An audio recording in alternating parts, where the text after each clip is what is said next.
সুপ্রিয় দর্শক শ্রোতা, আসসালামু আলাইকুম। যে যেখান থেকে আমাদের সাথে আছেন আপনাদের সকলকে আমন্ত্রণ জানাচ্ছি আমাদের সম্পূর্ণ ভিডিওটি দেখার জন্য। আমরা রত্নাকে নিয়ে যে ভিডিওটি প্রচার করেছি আপনারা হয়তো দেখেছেন। তো আমরা পরবর্তী পর্বে চলে আসলাম। আসলে উনি একজন প্রবাস ফেরত নারী। তিনি বিগত 7 থেকে 8 মাস আগে লেবানন থেকে ঢাকায় আসেন। তো সেখানে আসলে তার লেবাননে বিয়ে হয়। তারপর তার স্বামীর সাথে সংসার 3 বছরের সংসার শেষে তারা যখন বাংলাদেশে আসেন তখন আসলে তাদের ভিতরে একটা সাংসারিক কলহ সৃষ্টি হয়। সেখান থেকে তার স্বামী তাকে অন্তঃসত্ত্বা অবস্থায় রেখে চলে যায়। তো পরবর্তীতে তিনি যখন ফেনীতে যান সেখানেও আবার নির্যাতনের শিকার হন তার স্বামী কর্তৃক এবং পরিবারের আরো লোকজন থাকে। তারপরে আপনি যখন থানায় গিয়েছেন, আপনি পুরো বিষয়টি আপনি থানার যে ভারপ্রাপ্ত কর্মকর্তা আছে বা ঊর্ধ্বতন কর্মকর্তা আছে তাদেরকে আপনি অবহিত করেছেন কিনা? আসলে যখন আমি থানায় গেছি তখন তারা আমার সাপোর্টে ছিল। হয়তো তাদের কিছু একটা হয়েছে, সেটা আমি বলতে চাই না, কারণ আমি আইনের প্রতি বিশ্বাসী। আমি বিশ্বাস করি যে তারা আবার হেল্প করবে। বাস ওইখানে হয়তো আমি অন্য এলাকার মেয়ে, হয়তো এর জন্যই সাপোর্ট পাইনি। তো আমার কাছে তারা থানা থেকে একটা জিটি দিচ্ছে, আমাকে জিটি করে দিচ্ছে, আর বলছে যদি আমি আইনের সহযোগিতায় একটাই করতে পারি যে আমার স্বামীর নামে একটা মামলা করে দিতে পারি কোর্টে, যে তাহলে যদি কোনো সমাধান পাই। আর নরমালি সমাধান এটাই আসে যে 4,000 টাকা দিবে, বাস এটাই বলছে আইনে। তারপরে আপনি এই ভিডিওর মাধ্যমে যে ফেনীর যে স্থানীয় প্রশাসন যারা আপনাকে সহযোগিতা করেছে এবং সর্বাত্মক সহযোগিতার চেষ্টা করছে তাদের উদ্দেশ্যে এই ভিডিওতে কোনো বার্তা আপনি দিতে চান কিনা, বা আপনার কোনো আকুতি তাদের প্রতি আছে কিনা, আবেদন আছে কিনা? আমি আইনের প্রতি এক কথাই বলছি, আমি আইনের প্রতি অনেক বিশ্বাসী।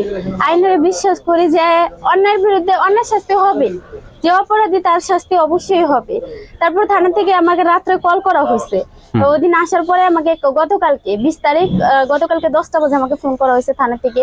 বলছে, রত্না তুমি কি কোনো সমাধান পাইছো? আমি জি না স্যার, আমি তো কোনো সমাধান পাইনি। আপনারা তো সত্যিটা দেখো চোখ বন্ধ করে রাখলেন, কেন রাখলেন আমি জানি না। বলতেছে এখানে অনেক সমস্যা আছে, বুঝছো, তারপরে তোমার যদি পরবর্তী কোনো হেল্প লাগে আমি করবো। তারপর চেয়ারম্যানে ফোন দিচ্ছে, চেয়ারম্যানে ফোন দিয়ে এটাই বলতেছে, চেয়ারম্যানে যেভাবে বলে সেটা হয় না। কারণ তার মেয়ে হলো, আমি তাকে বলছি দেখেন আপনি আমার বাবার মতো, আমার বাবা মারা গেছে, আমি চাই আপনার মেয়ের যতটুকু সমাধান দিবেন আমারও ঠিক ততটুকুই দিবেন। পরে এই কথা বলতেছে যে ছেলে এখন আমাকে তার পাশের গ্রামে নিয়ে রুম ভাড়া করে রাখতে চায়। এখন সে আইন অনুযায়ী কোনো ইসলাম করবে না, কোনো কিছু করবে না, শুধু আমাকে রুম ভাড়া করে নিবে। হয়তো তারা বিদেশ চলে যাবে, এর জন্য এই প্ল্যানটা করতেছে।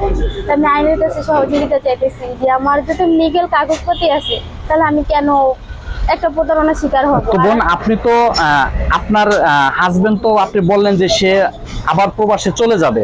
তো সে যদি চলে যায় তাহলে কি আপনি আইনি প্রক্রিয়া আপনি সেটা কতটুকু কার্যকর হবে, বা আপনি কোনো পদক্ষেপ নিছেন কিনা? আসলে আমি এখনো কোনো পদক্ষেপ নেই। আসলে আমি তো কাউকে চিনি না, আর আমি অর্থনৈতিক ভাবে অনেক অসহায়। দেন কথা, আমি অর্থনৈতিক ভাবে অসহায় বোধ হয় হয়তো ওইখান থেকে নির্যাতনের শিকার হয়ে চলে আসছি। এখন আমি চেষ্টা করবো যাতে আমি আইনের সহযোগিতা পাই, আশাবাদী যে আমি সহযোগিতা পাবো।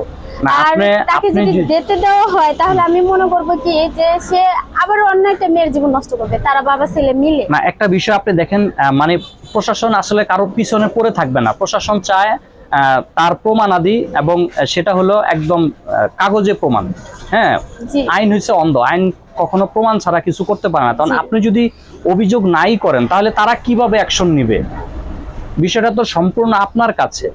আর আপনি প্রশাসনের সহায়তা চাচ্ছেন, কিন্তু আপনাকে তো সেই পদক্ষেপগুলো নিতে হবে। আপনি সেটি নিচ্ছেন না কেন, বা নিচ্ছেন না কি কারণে? আমি একে তো চিনি না। তারপরে আমি এখানে আশুলিয়া থানায় গেছি, ওখান থেকে জিটি মামলা কোনোটাই নেয় নাই। তারপর আমি গর্ভবতী অবস্থায়, অসহায়তা অবস্থায় ফেনীতেও গেছি। ফেনীতে যাওয়ার পরে তারা একটা সাধারণ জিটি হাতে ধরে দিয়ে চলে আসছে। তারা ইচ্ছা করলে পারতো, তাহলে আমাকে এখন কি করতে বলেন? আচ্ছা, তাহলে আপনি কি করবেন এখন? আমি চাইতেছি যে ঢাকা থেকে যদি কোনো আইনি সহযোগিতা পাই তাহলে আমি তার নামে হয়তো কিছু করব।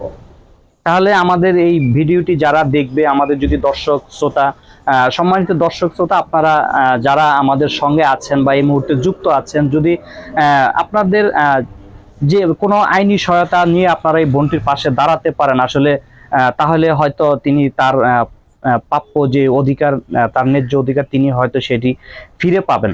তো মানে সর্বশেষ আপনার আর কিছু বলার আছে কিনা আপা? আসলে আপনাদের কাছে একটা জিনিসই চাই, আপনারা লাইভটা একটু শেয়ার করেন, একটু শেয়ার করেন। আপনাদের একটা শেয়ারেই আমি অনেক কিছু, হয়তো আমি এটাই বলবো যে যেন প্রধানমন্ত্রীর চোখে পড়ে। আজকে আমি মারা গেলে কোনো অসুবিধা নেই, কিন্তু এই যে যে সন্তানটা আসতেছে, অনাগত সন্তান, এই কিন্তু পরবর্তী সমাজের আলো। তো আমি আমার সন্তানের জন্য শুধু ভিক্ষা চাইতেছি আপনাদের কাছে, যে একটা অপরাধীর শাস্তি হোক আর আমার সন্তানের জন্য ন্যায্য বিচার পায়। ব্যাস এটাই তো বোন, আপনাদের কাছে আপনি আরেকটি কথা বলেছেন যে আপনি অর্থনৈতিক সংকটে আছেন, কষ্টে আছেন। তো আমাদের যারা দর্শক শ্রোতা আছে তাদের কাছে আপনার কোনো আর্থিক সহায়তা আপনি চান কিনা বা আপনার প্রয়োজন আছে কিনা? আসলে যদি কোনো প্রবাসী ভাইয়েরা বোনেরা, বাংলাদেশি ভাইয়েরা বোনেরা যারাই আছেন, যদি আমাকে সহযোগিতা করতে চান তাহলে বোন করবেন, ভাইয়েরা করবেন। কিন্তু আমাকে দেখেছি নাম্বার দিলে অনেকে বিরক্ত করে, যারা সহযোগিতা করবেন না তারা আসলে নাম্বার কিভাবে করবে? আপনার কি কোনো যোগাযোগের মাধ্যম আছে বা কিভাবে আপনার কাছে পৌঁছাতে পারবে যদি কেউ ইচ্ছুক হয় যে আপনাকে যতটুকু সম্ভব যে আর্থিক সহায়তা করা? আমি এটা বলবো যে আপনাদের মাধ্যমে যদি আমাকে কেউ সহযোগিতা করতে চায় তাহলে আপনাদের মাধ্যমে যেন আমাকে করে। আসলে এটাও তো বিভ্রান্তি যে আমাদেরকে তো অনেকে দেখা গেছে পাবে না বা চাইলেও সম্ভব হবে না। আপনার নিজের কোনো কন্টাক্ট নাম্বার আছে কিনা বা আপনি দিতে ইচ্ছুক কিনা, যাতে করে সরাসরি আপনার কাছে সহায়তা পৌঁছাতে পারে? আসলে আমার নাম্বার আছে বলতে, অনেকে তো হেল্প করে না, বুঝেনি, বিরক্ত করে বেশিরভাগ। আমি অলরেডি স্বপ্ন সহায় টেলিভিশনে একটা নাম্বার দেওয়া হয়েছিল, সেখান থেকে আমাকে কোনো সহযোগিতা আমি পাইনি। কিন্তু অন্য অন্য মানে যে কোনো ধরনের ফোন আছে সেগুলো পসিবল না। তো বোন, আরেকটা কথা আপনাকে বলি যে ভালো মন্দ মিলে আসলে পৃথিবী, ভালো মন্দ যেমন দুইটা দিক, মানুষেরও এরকম দিক আছে। তো আপনি আসলে যারা এই ধরনের শ্রোতা দর্শক আছে আমাদের, তাদের উদ্দেশ্যে যদি কিছু বলার থাকে আপনার, যে যারা আপনাকে বিরক্ত করছে বা কোনো ধরনের হ্যারাসমেন্ট করছে, এই ধরনের যারা দর্শক আছে। আসলে ভাইয়ারা বোনেরা দেখেন, আমি কিন্তু এখানে বিপদে পড়েই আসছি। যদি আজকে অসহায় না থাকতাম তাহলে কখনোই আমি এখানে আসতাম না। তো আপনারা যদি আমাকে সহযোগিতা করতে চান, কারো যদি আমাকে দেখে মনে হয় যে হ্যাঁ সহযোগিতা করতে চান, তাহলে আমার নাম্বারটা নেন, আমাকে বিরক্ত করেন না প্লিজ। আচ্ছা, ঠিক আছে আপু। তো আমরা সম্মানিত দর্শক শ্রোতা, আপনারা আসলে শুনেছেন, আপনাদের প্রতি আমাদের অনুরোধ থাকবে, যদি মানবিক কাজে আসলে মানে এগিয়ে আসতে চান, মানবতা এগিয়ে আসতে চান, তাহলে এই বোনটির পাশে দাঁড়াবেন। আপনারা যদি আপনাদের মানে যতটুকু সামর্থ্য করলে আপনারা সহায়তার হাত বাড়াতে চান, আমরা ওনার কন্ট্যাক্ট নাম্বার দিয়ে দিব, আমাদের কাছ থেকে চেয়ে নিতে পারবেন, সরাসরি ওনাকে পৌঁছে দিবেন। তো দর্শক শ্রোতা যারা আমাদের সাথে ছিলেন, আরেকটি বিষয় জানিয়ে রাখি, যেহেতু আমরা জানি না হয়তো ভয়েসটি কেমন হয়েছে, ভিডিওর যেহেতু আমরা রাস্তার পাশে ভিডিওটি ধারণ করছি, তো সেখানে হয়তো সাউন্ড সমস্যা থাকতে পারে, তার জন্য আমরা দুঃখিত। আপনারা ধৈর্য সহকারে আমাদের সাথে ছিলেন, আপনাদেরকে অসংখ্য ধন্যবাদ জানাচ্ছি। তো বোন, আপনাকে কষ্ট দিলাম, ভালো থাকবেন। আমরা চেষ্টা করব আপনার পরবর্তী আপডেটগুলো তুলে ধরার জন্য। তো দর্শক, ভালো থাকুন, সুস্থ থাকুন, আল্লাহ হাফেজ।